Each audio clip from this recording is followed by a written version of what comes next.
The Soybean School on RealAgriculture.com is brought to you by Pride Seeds, Nodulator Pro, and Cruiser Max Vibrance Beans.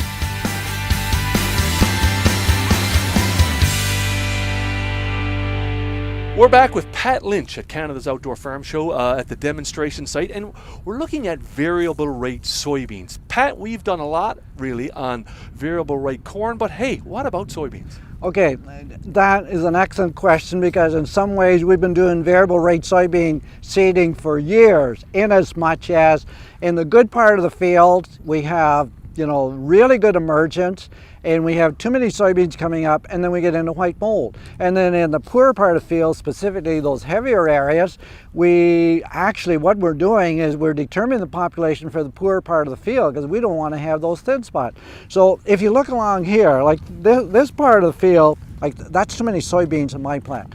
This fact is that these beans, if they went to maturity, you're looking at white mold potential. And even though you don't get white mold every year, you got to think in terms, would I get white mold? And if you're thinking, would I get white mold, you reduce the population. So part of it is, we all know the price of soybean seed is going to go down, right?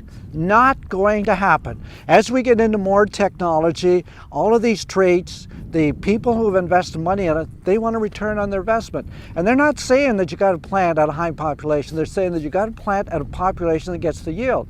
So looking at variable rate soybean seeding is an absolute no-brainer. That in the good parts of the field that are prone to white mold, we definitely want to reduce. Like, we know we only need 100,000 plants. And we also know that we have a lot of people planting 180, 200,000. So that's 40, 50, 60% reduction in seed costs. You mentioned, obviously, we've been doing variable rate on soybeans forever, basically. But when you look at the technology you're seeing here today, how far are we away from it being, a reality, a strategy?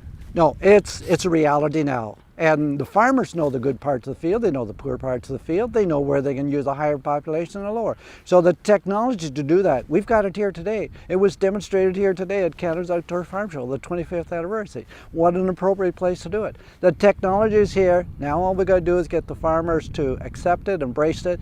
And when I think of the number of soybeans that are custom planted, it's obviously, a real no-brainer for somebody that's doing custom planting, the ability to be able to vary the population going across the field. Typically, farmers are planting too much soybean seed, and they know they don't have to, but because of the variable fields, they do. They don't want the poor areas with nothing there, so they set the seeding rate based on the poorer part of the fields. And now we've got the technology, they don't have to do that.